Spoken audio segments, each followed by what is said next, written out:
Mr. Jocko, from a global perspective, which is unique, you know, Jocko. From a global perspective, we talked about South Africa before, we talked about the World Cup, rugby, and then human trafficking is a totally different topic. What have you seen right now in the United States that you may have seen in the other countries before that are kind of those, we talked a little about the triggering warning signs, especially in Texas. Like, I mean, seriously, in Texas? What are those triggering warning signs that you saw in other countries that you're saying, hey, red alarms? Yeah, and it's all going to come back down to taking ownership in your local communities and putting action to it. But I want to explain, you know, if you read Sun Tzu, The Art of War, you have to understand your enemy. You have to know the enemy. If you don't know how this thing operates, you can't win the battle. So I want to draw a picture for you. In 1945, right after the Second World War, a sexual manifesto was written. We, the United States, held a scientist, the greatest scientist of the decade in the 40s and 50s. We just about gave him a Nobel Peace Prize. Two of our presidents said he's the greatest American alive. His name was Alfred Kinsey. Kinsey wrote the Sexual Manifesto for the youth, for the sexualization of the world's youth. Everything we know about sex today, everywhere you are, was written by Kinsey, an American, okay? He made Hugh Hefner. Hugh Hefner was a virgin first year in college. He went to Hugh, he said, you're my prodigy, we're going to bring this thing in called Playboy. Everything we do today was written by Kinsey. So here's what happened 5.5 years ago, and we track this globally, because I like to fight the enemy on their territory. I don't believe they need to come into my house. I don't wait until they come here. So this is what happened.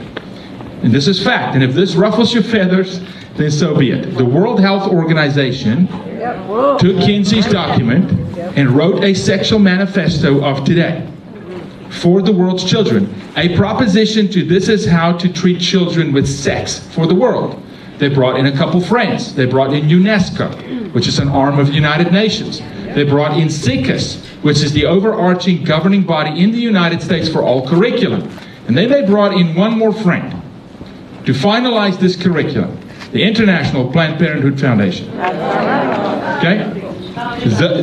Those five entities wrote the new sexual manifesto based on Kinsey's work. Now, Kinsey was an adult, 42 at the time, that experimented orgasm on 6-week-old boys, 10-year-old boys, 15-year-old boys.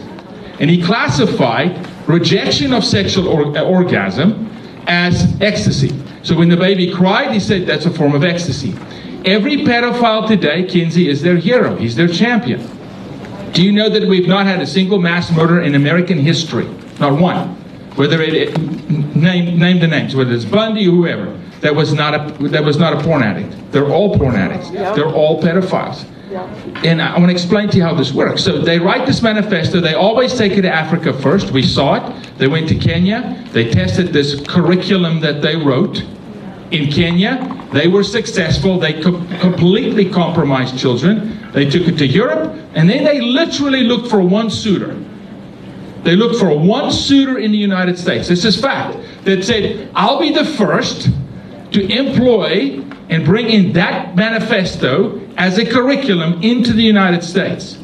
And Gavin Newsom raised his hand. It's a fact. Gavin Newsom signed the comprehensive sex ed curriculum into law by executive order without the State Board of Education of California getting a vote. We're currently helping the State Board of Education in California fight against Newsom because they did not get to vote. Today in California, comprehensive sex ed is the law. If your child is in a public school, that child's taught comprehensive sex ed. From what age, Yaku? From kindergarten. Yep. I have every curriculum in my study in my house.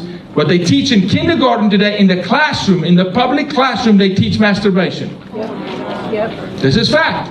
The second Newsom signed that document, NC, in Washington said, I'm next, signed executive order. NC is a coward. Because Inslee signed the document at 1:20 a.m. March 20th in the middle of COVID when not a single parent could show up in the state of Washington to protest it and sign it into executive order. And the comprehensive sex ed curriculum went across the United States like a wildfire. 27 states before we could blink, we started fighting it. No entity in the world has ever won a case against comprehensive sex ed anywhere.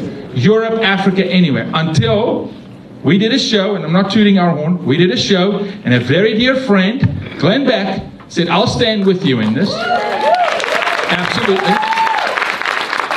Texas voted on it. It was an 11-4 yes vote. A preliminary 11-4 yes vote. We had 72 hours to protest. Glenn said, come on the show. 6.5 million Texans responded, and it swung to a 9-5 no vote. And Texas was the first state in the world to win against comprehensive sex ed. Okay? That's a fact. But we're a free country. Austin ISD said, no, we're going to opt it in. So today, if your child is in Austin, you're taught comprehensive sex ed. So when Johnny moves from Austin to Dallas, and Johnny walks into your kid's classroom, Johnny's going to have a conversation with your 9-year-old about anal sex, about consent. But then Newsom said this is not enough, so he signed State Bill 145. State Bill 145 creates a 10-year age gap.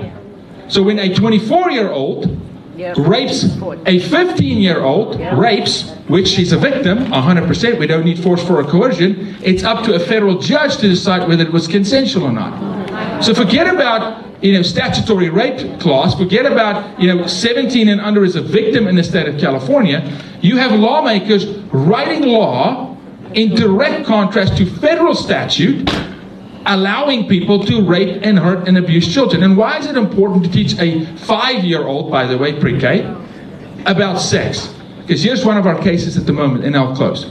Okay? We got a boy, he's 12. He's a porn addict, about 2 hours a week.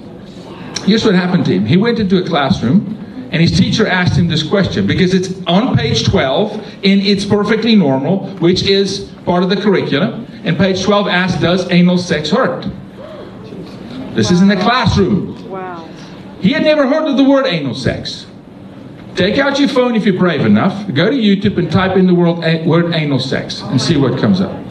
The most grotesque, free sex, rape, gang rape on YouTube. So he went home as an inquisitive 10-year-old boy and he types in anal sex. And today he's a porn addict. Today he's been exploited. This is happening in the U.S. classroom. But here's the bait Newsom threw out. He said, hey, if you're a public school, we'll pay you $3,000 a child if you opt the program in. So the private schools are opting in. This is real, guys. We're dealing with 30 states. We have 13 states at the moment that's trying to lower the age of consent to 14. You're dealing with individuals that want to normalize the abuse of children. And these individuals fight like crazy. But behind the curtains, this evil, remember, Satan comes to steal, kill, and destroy. He's not here to play games. This is as real as it gets. And now throw COVID on top of it, and the kids are home, and it's online, and et cetera, et cetera. I mean, so that's globally how this thing happens, okay? It's orchestrated. Serious stuff.